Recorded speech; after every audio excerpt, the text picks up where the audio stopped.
Welcome to the Mondoweiss podcast. I'm your host, Dave Reed. At Mondoweiss, we cover the movements, activists, and policymakers who affect the struggle for freedom in Palestine. Today, we're talking about Joe Biden's trip to Israel-Palestine.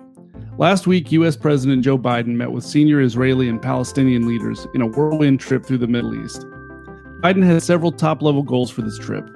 He wanted to deepen connections between the U.S. and Israeli militaries, continue the so-called normalization efforts between the Israeli government and regional Arab states, and convince the Saudi Arabian government to increase oil production in order to lower global prices and offset the economic impact of Russia's war in Ukraine.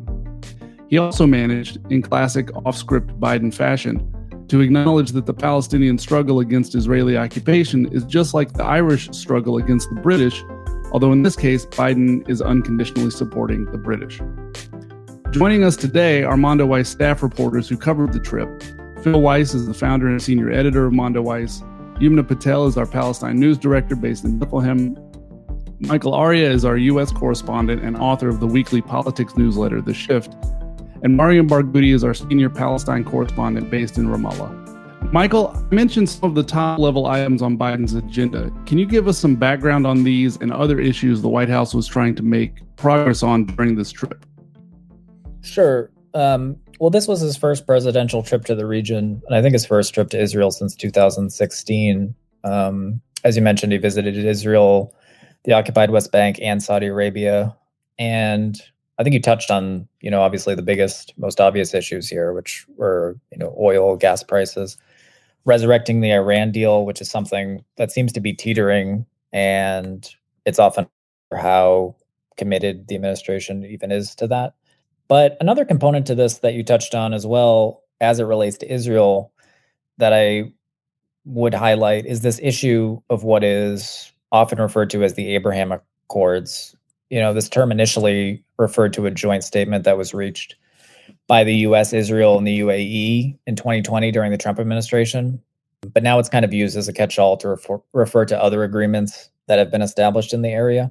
The mainstream media in this country, the U.S., also likes to refer to these as peace agreements, which is kind of ironic because they all involve massive weapons deals between authoritarian countries.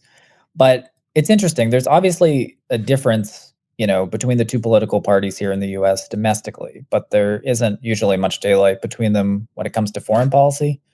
And that's obviously especially true of Israel. So the Biden administration has been very clear about the fact that they support these Trump deals really since they took office. I remember shortly after Biden became president, Secretary of State Tony Blinken was asked if he had anything positive to say about Mike Pompeo, his predecessor. And he immediately identified the Abraham Accords. So while Biden was in Israel during this trip, there was a joint declaration released between the U.S. government and Israel's, and it praised these deals. The fact is that the administration has now expanded this Trump vision, as you also alluded to. They went into this trip with what they referred to as a roadmap for normalization between Israel and Saudi Arabia. Saudi Arabia is apparently going to open up its airspace to Israeli flights and begin direct flights between Israel and Saudi Arabia for Muslim pilgrims. And the U.S. also helped broker a deal between the two countries over a couple islands in the Red Sea that had been contested. So, the administration obviously sees these as a big achievement. You'll notice in all these deals, dating back to 2020, when that first Trump, joint partnership was signed, that Palestine is always kind of on the outside looking involved in any of this. And I would just single out, there was one, the New York Times had one article about the trip where they spoke to a former Israeli consul general who was really explicit about it. He told the paper, presidential involvement when it comes to Israel-Palestine is just not a priority anymore. He said that the administration has basically shifted to what he referred to as alliance management. So, they're interested in strengthening these deals and building these connections and using them, to counter Iran. That's much more important to them. Their approach doesn't look exactly the same as Trump's, of course. I mean, that would be an oversimplification of rhetoric is different. We've seen more humanitarian funding and UN relief funding stated. On this trip, Biden, I think, $316 million in aid to Palestine. That's different, but it's important to remember that Palestinians are only in need of humanitarian aid because of the violence and destruction carried out against Israel. And that violence and destruction is obviously funded and supported by the Biden administration. So I don't think any big surprises on this trip, but I believe the whole thing should be kind of viewed in that context. We're seeing Trump's policies strengthened and enhanced, and I think that's how Israel views it too. There was some recent Pew polling that showed Biden less popular than Trump among Israelis. I think actually the polling came out the same week that he showed up in Israel. And you might remember that Israel was one of the only countries in the world that had a positive, only a few countries that was true of. But I think something like 50% of Israelis said that they have confidence in Joe Biden, and the Israeli government is celebrating this trip as a big success. So, trip certainly didn't mark any kind of deviation from the norm when it comes to the relationship between the two countries. Yumna, what are the key takeaways for Palestinians from this trip? The way that Michael put it was the best way to sort of summarize this trip. It was a huge win for the Israelis, or is being treated that way by the Israeli side. And interestingly enough, I would say that the Palestinian Authority portrayed the visit as much more of a success than it actually was, or than they even thought it to be themselves. They needed to paint this as a win, or at least not as a total failure, because of all the public criticism that surrounded this trip and the criticism from other political factions like Hamas, for example. It's something that we reported on during Biden's visit, which was that the Palestinian people and the citizenry were not happy at all about this visit. And a huge part of that had to do with Biden cozying up to Israeli officials in the days leading up to his meeting with Abbas, and his, self-declarations of being a very proud Zionist. So the PA really needed to sell this as not a complete failure. In terms of political concessions, there really wasn't anything of note that happened. Both Biden and Abbas essentially, reiterated the sort of classic lines about commitments to the two-state solution.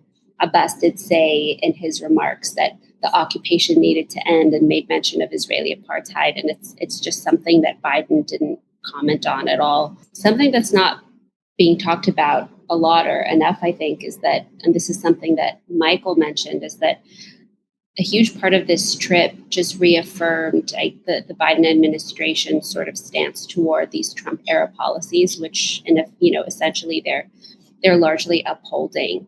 And the White House said that in Biden's closed-door meeting with Abbas before the press conference, Biden apparently said or reiterated the official view that Jerusalem is Israel's capital during his meeting with Abbas, and that's according to the White House. And, in his remarks later, Abbas did say that Jerusalem would need to be the future capital of a Palestinian state along 1967 borders, etc.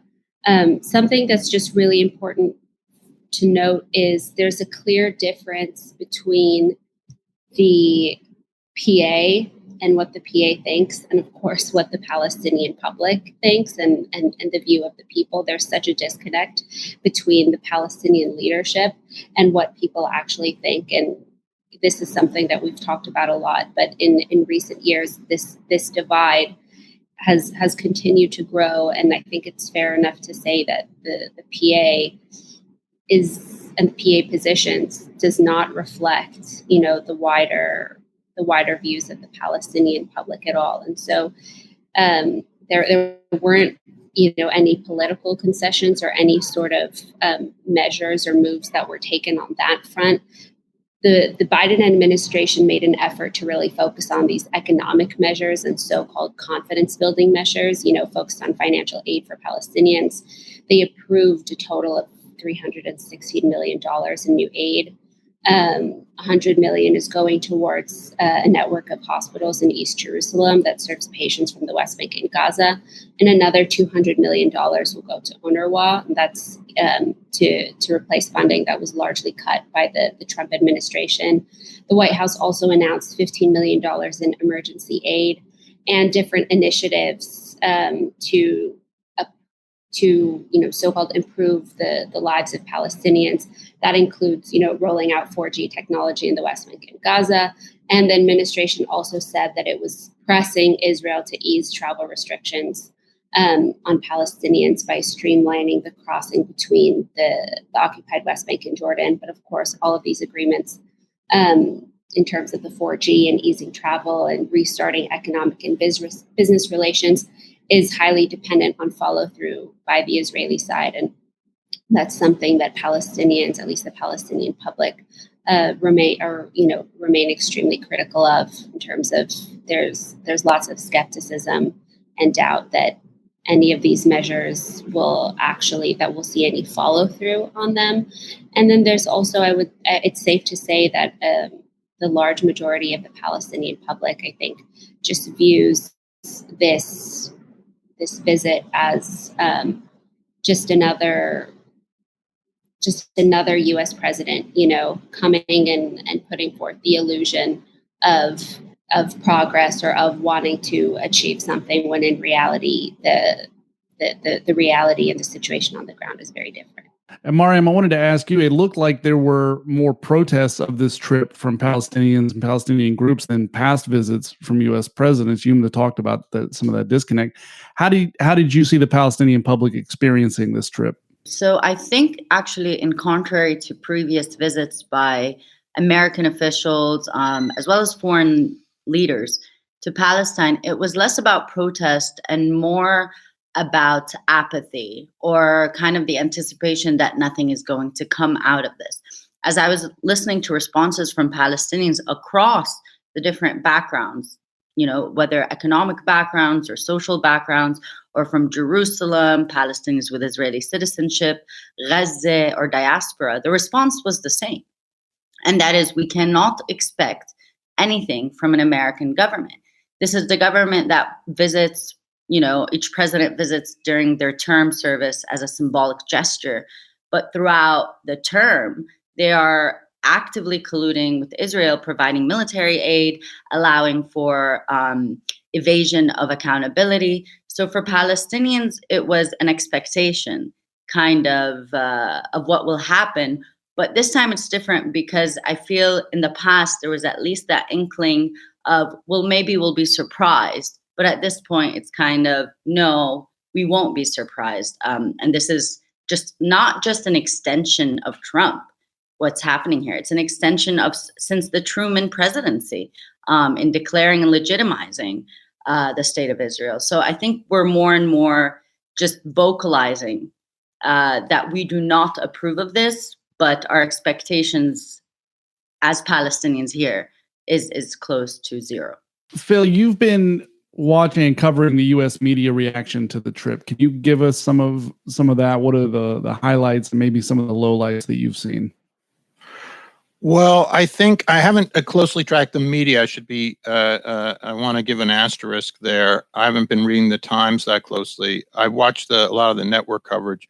I think, the good thing that comes out of this trip from my standpoint is that the trip is sort of being treated as an embarrassment right now in the United States because of the fist bump with Mohammed bin Salman and the very vague, Biden spent all this kind of political capital to go to Saudi Arabia, and people are wondering what he's getting out of it, and it's being sort of portrayed as incompetence. And the great thing about that, from my standpoint, is that the Israel lobby and its supporters are defending Biden. So they're sort of stuck with the whole Saudi embarrassment, because this trip was as everyone has said already, this trip was a great victory for, or was another victory for Israel and its forces politically in the United States. And so they've got to lie down in that bed now, which is, it's kind of, there's been a lot of embarrassment around the MBS part of it. So I'm happy about that. And of course, but I think the great fear, just to echo other statements, is the militarization. That seems to be the underlying element of all this, is like creating some new alliance of, Gulf Arab states and Israel, and just militarizing the region in just this insane fashion against Iran. And it's very dispiriting in that sense. Mariam, have you been watching coverage from Palestinian media and others in the broader region, and what has that reaction been like? I mean, counterintuitively, I thought it would be a little bit more nuanced, I suppose, but it comes to tell how much is being concealed from reporters as well in the region. So it's very brief, save for obviously the analysis that is coming out, mostly from analysts, experts, or members of civil society in expressing the layers of this trip. But generally, it's the coverage within Palestinian media specifically is very telling. Also, of the amount of weight being given to this trip is less, and I think that's also reflective of the perceptions and attitudes that generally Palestinians have, but within the Arab region as well, to American interventions here. And that's one of disenchantment and disgruntlement, but also to recognize that the U.S. doesn't or refuses to let go of whatever power it's managed through its relationship with Israel, as well as other criminal regimes like Saudi. Michael, I wanted to kind of circle back to U.S. politics and ask about how the shifting politics around Palestine inside the progressive wing of the Democratic Party affected Biden's trip, his statements, and the agreements that he signed. It seems like the progressive wing of the Democratic Party is closer to an anti-occupation position than ever before, and Israel is increasingly being viewed as an apartheid state among in the left in the U.S. and increasingly among liberals. How did that affect all of this? I actually wouldn't say it affected at all. I mean, I think what you're referring to is, it's a huge disconnect. Obviously, we've seen, some movement from the left flank of the party. They might be evolving on this issue. Certainly have over the last few years in Congress, but we haven't, or at least the House, but we haven't really seen that translate to anything on the level of someone like the president. So I would just, mention a couple things. Like when Biden first, I think it was his first or second day there, he did an interview with Israeli television where he was asked about progressive House members who criticize Israel. And he said he thought they were wrong, that Israel's a democracy, it's an ally, it's a friend. He said he makes no apologies for that. The other thing I'd mention, the BDS movement is beginning very slowly to permeate democratic politics in a couple ways. I think, we have at least a few House members who have effectively expressed support for the movement. And we have a lot of local Dem lawmakers at lower levels who support it. And we've seen the attacks on that movement grow as it's become more popular. Many of those attacks actually coming from fellow Democrats. But I think if you look at the polling on this issue, it becomes a lot more compelling in terms of Democratic voters. So there was a poll done by, I think, the University of Maryland a couple of years ago that found more and more Democratic voters are learning what BDS is. And when they polled the voters who had heard of the movement, I think almost half or a little over half said that they supported it. And there's also been obviously multiple polls that we've covered at the site over the last few years that show now like a vast majority of Democratic voters support conditioning aid to Israel, even though that's still a minority view in Congress. I think, the Betty McCollum bill has, just dozens of supporters compared to, the hundreds of people who are in Congress, and still doesn't have a Senate companion bill. And I bring that all up because in the joint statement that I alluded to earlier that the two governments put out, there's a paragraph that takes specific aim at the BDS movement and declares that the two countries are going to work together to combat any attempt to boycott Israel. And just one more thing I mentioned is, during this trip, we did see some House members on social media like Rashida Tlaib and Cori Bush call on Biden to denounce Israeli war crimes, to, stop forced expulsions. I think it was announced before he got there that Israel was putting some settlement expansions on hold, presumably, just because like of the optics of him being there while it was happening. So Biden was silent on all this stuff, of course. That's no surprise. And like I said before, I think it just symbolizes the disconnect between, the movement that we're seeing develop within Democratic politics and, the separation that still exists between that movement and the White House. As I've been watching the trip and the aftermath, of course, reading all of your coverage of it, I'm left really wondering what's next for Palestinians, the Palestinian Authority, and the movements around the world pushing for Palestinian liberation. This trip feels like we've run into a cul-de-sac in a way.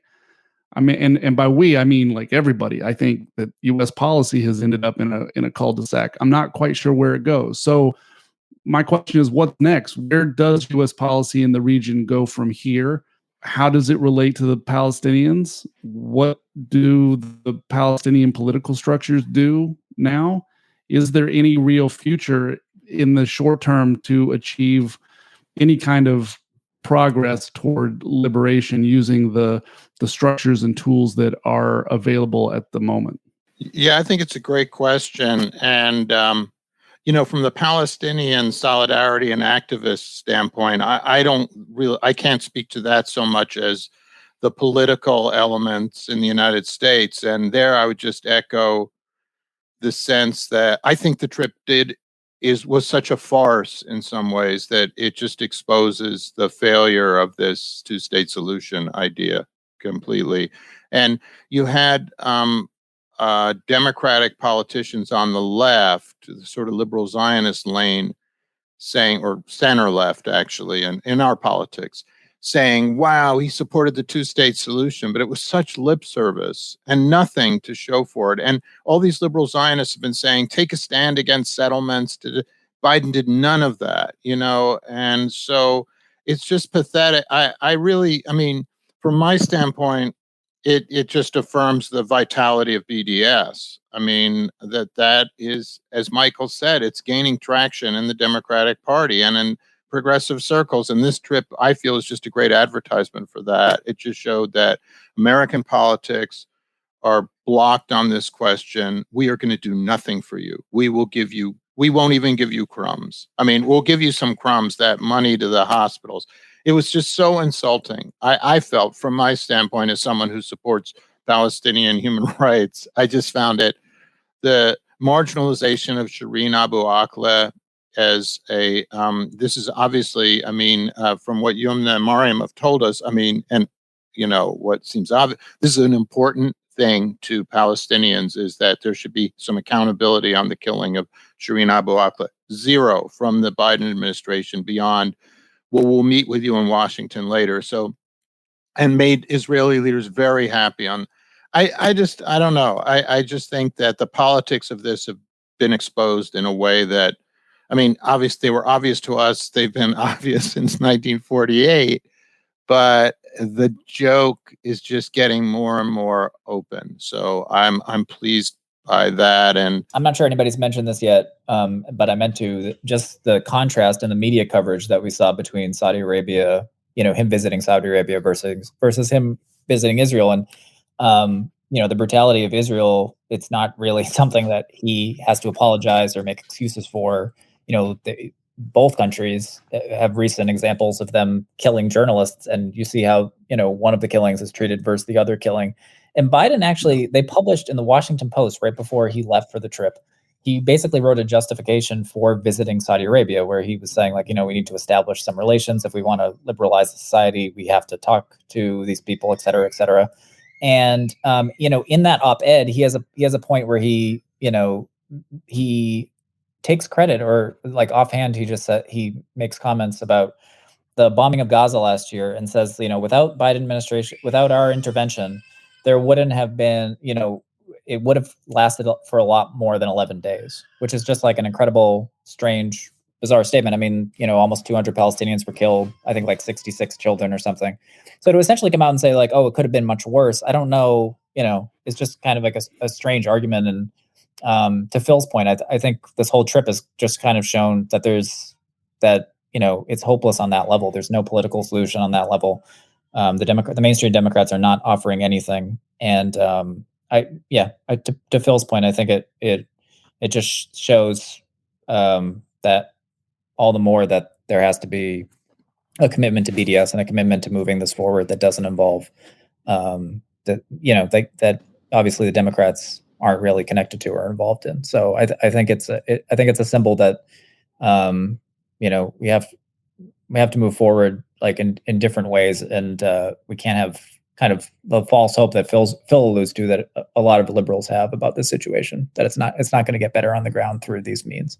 Dave, you talked about what can be done with the structures or tools that exist, but I think at least from the perspective of Palestinians on the ground, those structures and those tools that exist have only been used to further their oppression rather than actually further their agency in terms of achieving liberation. We're living in a post-Oslo world in which Palestinians are being forced to live and exist within the parameters of apartheid and occupation, not only by the Israelis and the Americans, but also by the Palestinian Authority. Over the past 20 years, everything's been done to break down the power of Palestinian grassroots movements and national institutions. And the US and Israel have just propped up these puppets of the occupation and apartheid who don't speak for or represent, the Palestinian people in any way.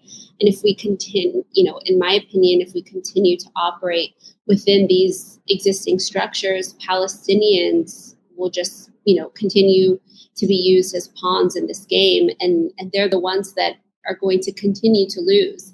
And, Phil said it perfectly that for years, the US administrations have just been handing out crumbs. But they've been handing out these crumbs to Palestinian leadership. And in return, those leaders have agreed to continue to operate within these structures of oppression that actually actively work against their own people. So I think as long as we continue to operate within the structures and use the tools that exist or the tools that are at hand, at least the ones that the Palestinian people are expected to just sort of bow down to and continue to use, I don't think that we're going to move anywhere, and that the people are not going to be able to move any further towards liberation as long as their own leaders and governments are actively working against them. And Mariam, I'm interested in your take on this, but I also want to ask you, after this trip in particular, I'm struggling to find even the smallest value proposition for the existence of the Palestinian Authority. For Biden to show up on the tarmac and say, I'm a proud Zionist, and go and meet with the boss and say, one day, maybe we hope that you'll have peace, and here's a few $100 million for hospitals. I'm stuck wondering just what exactly the PA does. I mean, I know what the PA does. It's been talked about a little bit today about security collaboration with the Israelis and whatnot. But other than that, as a value proposition to the Palestinian people, this is what the PA does for you. I'm wondering what you can talk to about that. I'll kind of build also on what Phil, Michael, and Yumna said in terms of what can be done within the current existing structures. So I think especially Palestinians with American citizenship, they're launching or they're calling for an investigation by the general inspector into the practices of State Department right now. The U.S. kind of prides itself on valuing the rights of the citizen, the citizenship policies that they have in order. And yet there continues to be discrimination towards, for example, Palestinians with American citizenship and Israeli settlers that have American citizenship, right? These are settlers living, we're discussing, those in the West Bank specifically who are living on illegal territory under international law. And yet they're allowed to do that. However, Palestinians, who are refugees essentially, with U.S. passports aren't even allowed to enter back into Palestine because Israel is controlling that movement. And then there's the second part in that what Palestine offers is within the current structure is a revision of the U.S.'s checks and balances, right? Because that's how its governance works on. And yet what we constantly see are these individuals that become presidents like Truman, who signed off and legitimized the state of Israel without even informing representatives of State Department or informing the UN delegation that was here at the time. And this consistently continues to be a pattern. So I think for Palestine, it's not just about Palestine. It's about how this framework has been turned essentially into a weapon to allow the continuation of colonization.